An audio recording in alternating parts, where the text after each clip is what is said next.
Hello student and friend, मैं आशा करती हूँ आप सभी अच्छे होंगे। मेरा नाम रूबी शंकदार है। सीबी साइंस में आप सभी का स्वागत है।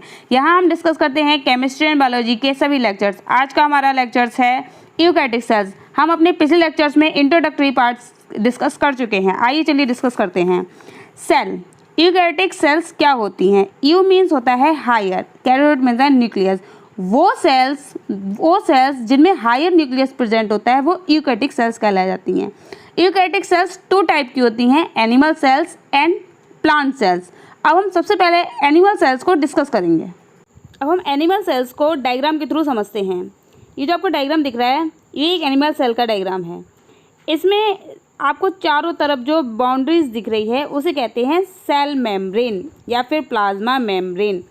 जो एनिमल सेल्स की मेम्ब्रेन होती है वो प्लाज्मा मेम्ब्रेन से घिरी होती है। प्लाज्मा मेम्ब्रेन का वर्क क्या होता है? प्लाज्मा मेम्ब्रेन सेलेक्टिवली परमेबल होती है। वो उन्हीं मटेरियल को अंदर आने देती है जो सेल के लिए इम्पॉर्टेंट होते हैं, आवश्यक होते हैं। सेल के अंदर, उस मेम्ब्रेन के अंदर कई सारे ऑर्गेनेल्स होते हैं। सबसे पहले हम देखते हैं साइटोप्लाज्म। साइटोप्लाज्म एक लिक्विड मटेरियल होता है, वो सेल को लिक्विडिटी प्रोवाइड कराता है। फिर सेंटर में होता है न्यूक्लियस। न्यूक्लियस सबसे इम्पॉर्टेंट ऑर्गेनेल्स होता है। इसमें जेनेटिक मटेरियल डीएनए क्रोमोसोम्स के अंदर होता है। अब डीएनए के साइड से आपको जो एंडोप्लाज्मिक रेटिकुलम दिख रहा है ये टू टाइप के प्रेजेंट होते हैं, rough endoplasmic reticulum and smooth endoplasmic reticulum. Smooth endoplasmic reticulum इसलिए कहते हैं क्योंकि इस पे राइबोसोम प्रेजेंट नहीं होता है। रफ एंडोप्लाज्मिक रेटिकुलम इसलिए कहते हैं क्योंकि उस पर राइबोसोम प्रेजेंट होता है। इनके ये जैसे हमारी बॉडी में स्केलेटन का वर्क करता है वैसे ही ये सेल की बॉडी का स्केलेटन होता है। फिर आता है माइटोकॉन्ड्रिया। माइटोकॉन्ड्रिया को power house of the cell बोलते हैं। वो सेल को पावर प्रोवाइड कराता है। लाइसोसोम होता है डाइजेस्टिव मटेरियल, सेल का डाइजेस्टिव पार्ट जो सेल में डाइजेशन का वर्क करता है। गोल्जी बॉडी भी लाइसोसोम के साथ मिक्स होकर GERL सिस्टम बनाता है जो डाइजेशन में हेल्प करता है। राइबोसोम टू टाइप के प्रेजेंट होते हैं, 70S ribosome and 80S ribosome. इसमें माइक्रोट्यूब्यूल्स प्रेजेंट होते हैं और सेंट्रियोल्स प्रेजेंट होते हैं जो कि सेल डिवीज़न के टाइम पर सेल डिवीज़न में हेल्पफुल होते हैं। साइटोप्लाज्म होता है, साइटोप्लाज्म एक लिक्विड मटेरियल होता है जो सेल को लिक्विडिटी प्रोवाइड करता है। सेंट्रियोल प्रेजेंट होता है और वैक्यूल्स प्रेजेंट होते हैं जो कि स्मॉल वैक्यूल्स प्रेजेंट होते हैं और कई सारे नंबर्स में प्रेजेंट होते हैं। आइए अब समझते हैं यूकैरियोटिक सेल्स का दूसरा part, plant cells. Plant cells वह क्या होती है इसके बारे में हम डिस्कस करते हैं। जैसे कि आपको एक डायग्राम दिख रहा है, इसमें सेल मेम्ब्रेन के चारों तरफ, सेल मेम्ब्रेन के सराउंडेड सेल वॉल प्रेजेंट होती है। एनिमल सेल्स में सेल वॉल प्रेजेंट नहीं होती है, प्लांट सेल में सेल वॉल प्रेजेंट होती है। सेल वॉल सेलुलोज की बनी होती है प्लांट सेल में, उसके अंदर सेल मेम्ब्रेन प्रेजेंट होती है। सेल मेम्ब्रेन का वही वर्क होता है जो काम एनिमल सेल्स में होता है। अब सेल मेम्ब्रेन के अंदर कई सारे ऑर्गेनेल्स प्रेजेंट होते हैं। इसमें सबसे अंदर लार्ज वैक्यूल्स प्रेजेंट होता है। लार्ज वैक्यूल्स होता है जिसके अंदर सेल सैप भरा हुआ होता है। सेल सैप एक लिक्विड मटेरियल होता है जिसमें कई डाइजेस्टिव पार्ट्स होते हैं, कई सारे लिक्विड पार्ट्स होते हैं। फिर इस वैक्यूल्स के चारों तरफ कई सारे ऑर्गेनेल्स प्रेजेंट होते हैं। जैसे वैक्यूल्स के साइड से आपको न्यूक्लियस दिख रहा होगा, न्यूक्लियस साइड से होता है। इस न्यूक्लियस के दोनों तरफ आपको endoplasmic reticulum, rough endoplasmic reticulum and smooth endoplasmic reticulum दिख रहा होगा। फिर माइटोकॉन्ड्रिया प्रेजेंट होता है, गोल्जी बॉडी प्रेजेंट होती है और प्लास्टिड्स प्रेजेंट होते हैं। प्लास्टिड्स में आपके क्लोरोप्लास्ट, क्रोमोप्लास्ट, ल्यूकोप्लास्ट प्रेजेंट होते हैं। इसमें सेल में साइटोप्लाज्म प्रेजेंट होता है जो सेल का लिक्विड मटेरियल होता है। आइए अब समझते हैं यूकैरियोटिक सेल्स के plant cell and animal cell के डिफरेंस को डायग्राम के थ्रू। जैसे कि आपको डायग्राम दिख रहा है, इसमें plant cell and animal cell दोनों हैं।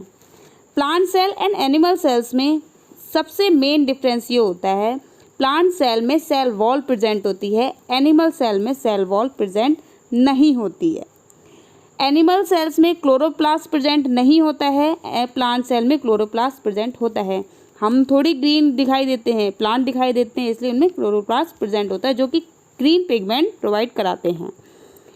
एनिमल सेल्स में लाइसोसोम प्रेजेंट होते हैं कई सारे, प्लांट सेल में लाइसोसोम प्रेजेंट नहीं होते हैं। एनिमल सेल्स में स्मॉल वैक्यूल्स पाए जाते हैं जो कि नंबर्स में कई होते हैं, लेकिन प्लांट सेल में एक ही वैक्यूल्स पाया जाता है जो कि लार्ज वैक्यूल्स होता है।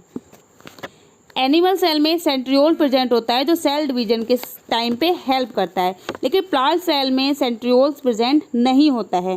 बाकी सेल मेम्ब्रेन प्रेजेंट होती है, न्यूक्लियसेम प्रेजेंट होता है, न्यूक्लियोलस प्रेजेंट होता है, smooth and rough endoplasmic reticulum present होता है, राइबोसोम्स प्रेजेंट होते हैं बोथ 78 एंड 80S टाइप के, वैक्यूल्स प्रेजेंट होता है जो कि प्लांट में लार्ज होता है एंड एनिमल में स्मॉल होता है, माइटोकॉन्ड्रिया प्रेजेंट होते हैं एंड गोल्जी एपरेटस दोनों ही सेल्स में प्रेजेंट होते हैं।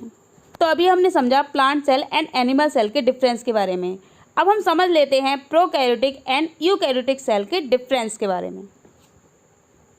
Prokaryotic and eukaryotic cells. Prokaryotic means primitive nucleus, eukaryotic means higher nucleus.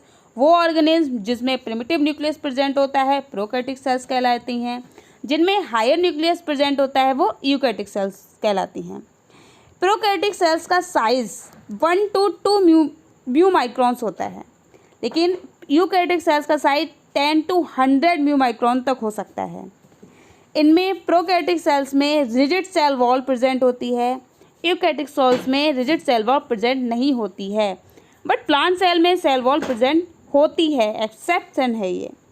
Membrane bound organelles are absent in prokaryotic cells. जो भी मेम्ब्रेन बाउंड स्ट्रक्चर हैं जैसे कि हमारा क्लोरोप्लास्ट हो गया, माइटोकॉन्ड्रिया प्रेजेंट हो गया, वो सब हमारा प्रोकैरियोटिक सेल्स में प्रेजेंट नहीं होता है।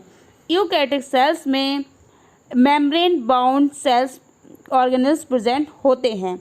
Genetic material is not enclose in a nucleus membrane. Genetic materials होता है वो न्यूक्लियस मेम्ब्रेन के अंदर बंद नहीं होता है, लेकिन यूकैरियोटिक सेल्स में जेनेटिक मटेरियल न्यूक्लियस के अंदर प्रेजेंट होता है। डीएनए, जब न्यूक्लियस ही हमारा प्रिमिटिव प्रेजेंट है तो जो डीएनए प्रेजेंट होता है वो ओपन प्रेजेंट होता है, विदाउट हेलिकल प्रेजेंट होता है, लेकिन यूकैरियोटिक सेल्स में डीएनए हेलिकल स्ट्रक्चर में प्रेजेंट होता है और इनक्लोज होता है क्रोमोप्लास्ट के अंदर, क्लोरोप्लास्ट के अंदर। तो अभी हमने डिस्कस किया प्रोकैरियोटिक एंड यूकैरियोटिक सेल के डिफरेंस के बारे में। मैं उम्मीद करती हूँ आपको सेल बायोलॉजी का यूकैरियोटिक पार्ट अच्छे समझ आया होगा। आप कमेंट बॉक्स में प्लांट एंड एनिमल सेल के कोई 2 डिफरेंस बताइएगा। हम अपने अगले वीडियो में डिस्कस करेंगे सेल ऑर्गेनेल्स के बारे में। अगर वीडियो अच्छा लगे तो please like share and subscribe करिएगा। धन्यवाद।